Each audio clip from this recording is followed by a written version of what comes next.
being an actress, I mean, when I got approached for this speech, I was like, my first reaction was like, why? What have I done? Like, why should I be talking? Why should I be telling anyone anything? I need therapy myself. And then I realized, I watched a film recently called Yes Man, and I thought, say yes to everything that comes your way, because you just have no idea what you may learn yourself from what you are doing. So I ended up saying yes. And then I sat down and then I started writing about a topic which sounds great and would make me look great and everything would be perfect.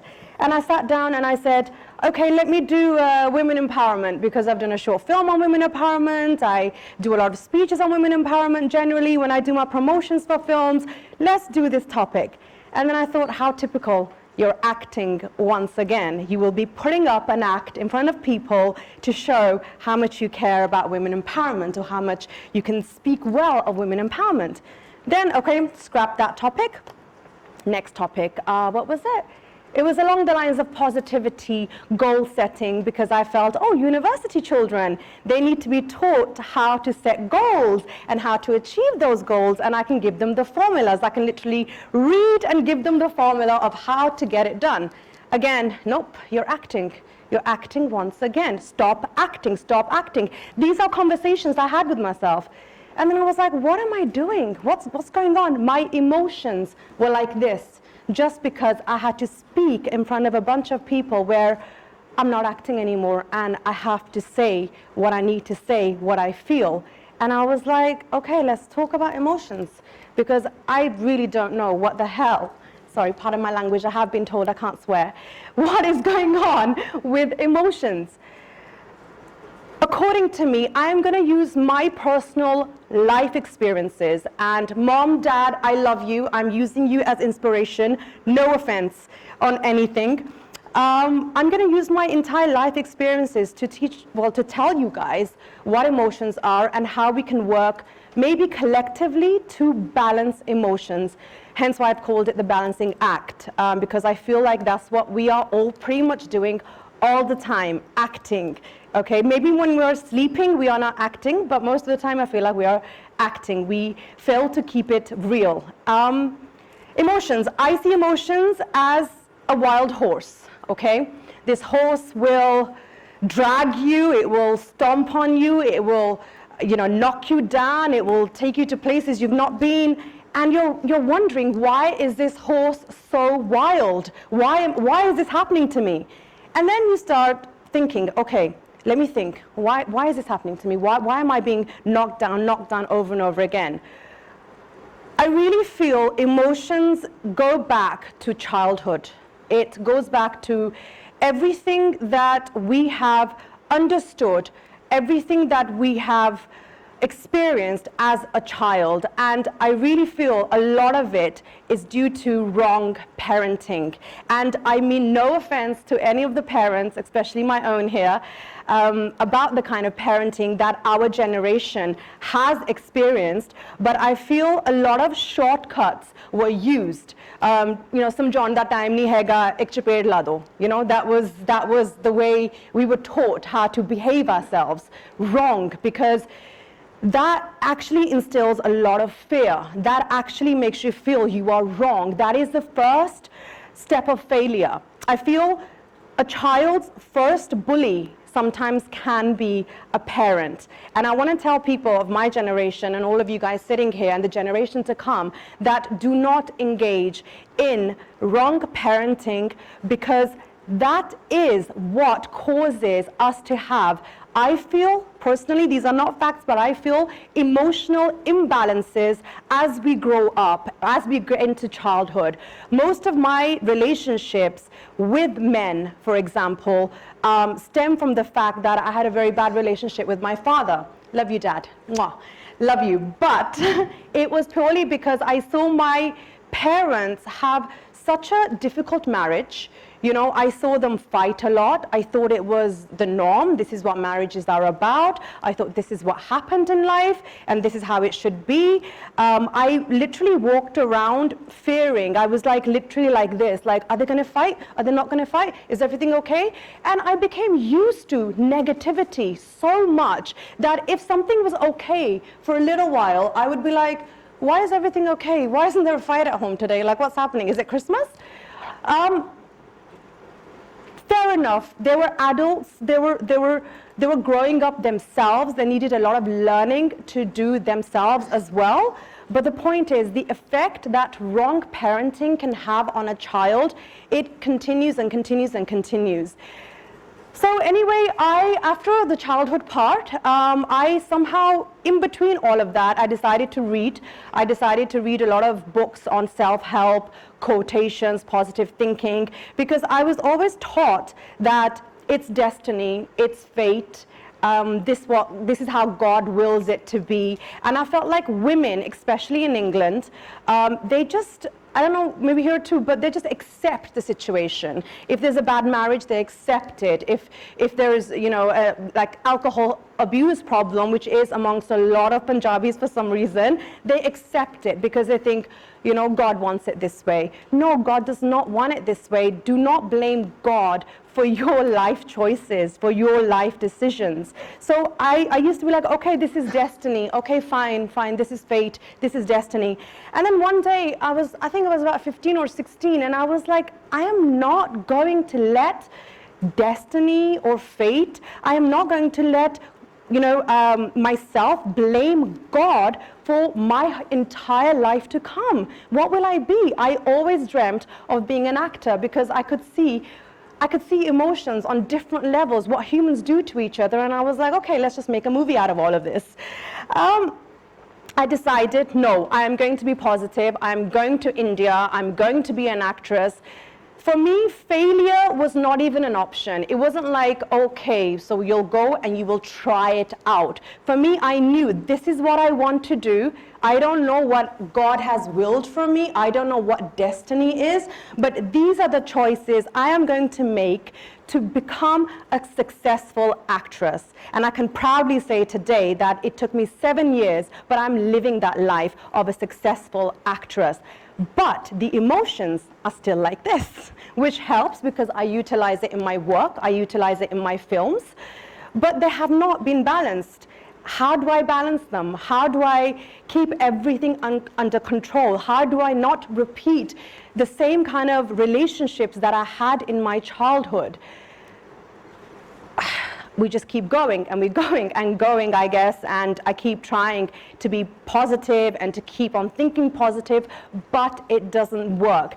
So I tried therapy. I did the therapy, I did the, you know, when you lie down and you're hypnotized and you're like, come on, just get this, you know, horrible feelings out of my system, make me like fresh and positive again. It doesn't work because nothing is stronger than this, nothing is stronger than this, nothing is stronger than your own sense of belief in yourself. And it has to be a daily process, every day you have to get up and you have to be like, no, I am not going to feel this way. It's very, very easy for our generation to fall into depression. I know so many youngsters who are literally like, oh, I have anxiety, I'm taking this pill, it's horrible, it's for anxiety, I'm going through depression. It's become so normal for everyone to say that these days, but it's not good enough. We have to actually get to the root cause of the situation. So anyway, getting back to my story, I come to India to be an actress, Mumbai. One suitcase, didn't know anyone, was literally like walking around thinking, how do I become an actress? I Googled how to become an actress. Where do I go? You know, I had a friend's friend whose house I was staying at, and first, being an NRI, obviously, pani puri kha liya, bimar ho gaye. Then first 3 to 6 months, I was literally like, okay, let me get used to Mumbai, let me get used to Mumbai. I went for an audition, I got the film. Yes, that's where I believe in destiny, to the level of I was given a chance, I was given a choice to take on that film. If I had not taken on that film, I would not be standing here today. I took on the film. after that film, the film succeeded. It was very successful. For 1 year, I didn't work again. I had no management. For 7 years, I have not had management because I've just not known enough people. I've literally been that one girl who's come from England without no one for so long. But the only thing that kept me going is that I am not going to blame destiny. I am not going to blame my circumstances, and I'm definitely not going to blame other people for the choices that I do not have the guts to make. People, I want to be very real here. Yes, there is good people. We should see the good in everybody, but we have to understand that human beings are very dangerous, and we can really, really hurt each other in the sense that, let's keep it real. There's good out there, there's bad out there. If there wasn't bad, there wouldn't be murders, there wouldn't be rapists, there wouldn't be all of that. So when you come across people, I think it's important for everybody to understand what emotion is this person, you know, instilling in me. How am I feeling about this? And how do I balance myself accordingly so I can deal with this person? I couldn't say no, ever. I just wanted to be the good girl who always said yes to everything. Like, yes, okay, fine, okay, we'll go there, yes, okay, oh, yes, we'll do this film, okay, fine. And eventually I realized I kept saying yeses to everybody, and I was dying inside. I was like, it doesn't feel good. I don't feel right. Get me out of here. I don't want to do this. And eventually, I started to say no. And people don't like me when I say no. They're actually like, oh, attitude. Oh, yeah, she thinks she's a big celebrity now, you know, whatever. And I'm like, no, it just does not resonate with my own soul. It does not resonate with my own dreams. So one of the ways that I have been able to balance my emotions, and I think it's really important for everyone to do this, say no. Another thing you have to bear in mind, and I'm picking up on the negatives of human nature, okay? So, and I'm doing this for a reason. Please, everybody, feel free to be very positive about human nature, because there is a lot of good and love out there. But I'm saying that what could happen and what has happened, because I have experienced it. So when somebody criticizes you, and I've literally experienced a lot of criticism since childhood, and even now, I always get criticized for my work, my weight, or, you know, even if I post something on social media, everyone's like, oh, motti lag rahe ho, motte lag rahe ho, motte lag rahe ho. Okay, fine, I got your point, you know? And it's like, when you meet people, when you interact with people, first question yourself, does this person love me as much as my mother loves me? Okay, most likely nobody can love you as much as your mother loves you. Question yourself, and then work out, does this criticism have warmth in it? If the criticism has warmth in it, it's a well-wisher. If the criticism has this condescending tone where you know the person is just trying to put you down, because everybody, like it was said earlier, will say, you will fail, you will fail, you will fail, you will fail. We hear this throughout our lives, that we will fail. In fact, what it is, people are often reflecting their own inner, feelings. Everybody is afraid of failure. All human beings are the same, I feel. Under one spotlight, we all feel the same way at different points of our lives. We want love, we want success, we want to be liked, we want to be rich, we want a family so that we can prove that we are capable of doing that. And we fear rejection, Most of us are afraid of scary films and the darkness and X, Y, and Z. So human beings, we are all the same. We just feel differently at different times. How do you balance those emotions? You literally have to first accept how you feel. Accept how you feel. You don't have to say it to everybody that this is how I feel, blah, blah, blah, and then offend everybody and then be on bad terms with everybody. But accept how you feel, understand how you feel, and work out how can you now balance all of that. For me, meditation works, believing in God works, breathing works, channelizing my energy into something else works. When we talk about my childhood and everybody says, oh, she was the rugby player and she was into football and she was a martial artist. Listen, I wasn't doing that because I enjoyed it so much. I did that because I needed to channelize my aggression somewhere. It wasn't because I was so happy to be in a boys' rugby team. I did it because I was bullied by girls, because no girl would accept me, and I wanted friends. I wanted to do something. That's the only thing I could do, rugby. That's the only team that accepted me, actually. So whenever this is mentioned, rugby team, and I'm like, yeah, bring back some bad memories, why don't you?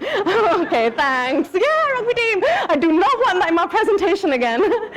I'm going to just wind this up. I don't know how to do technical talks and stuff, but I just want people to know that what I'm trying to say here is that be very, very, very, very in touch with your emotions, be aware of how you feel, respect yourself, love yourself enough to say no.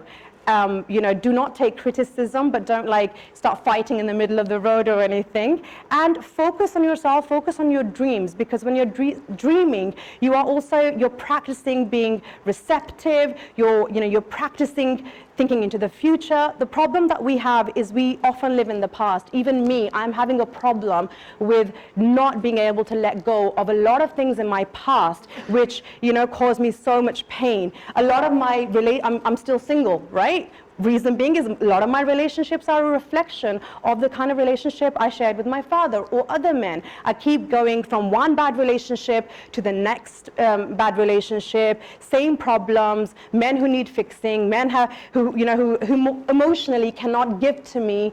And I'm thinking, why am I doing this? Why am I doing this?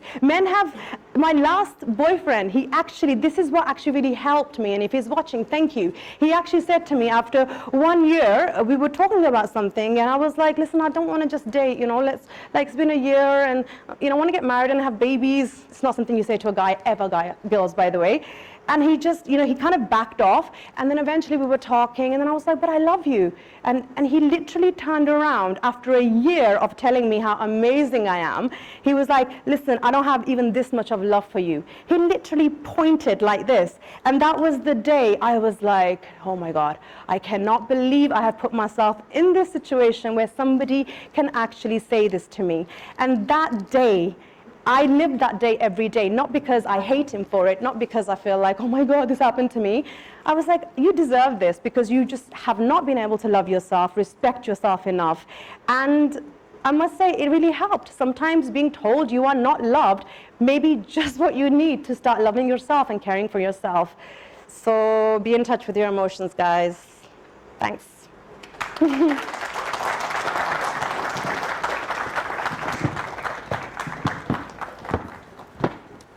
Thank you so much, Mandy ma'am, for this inspiring speech. Thank you. Young girls out there get inspired from you. Next. So next, I request the organizers to play the test video of the Agree to Inspire by James White.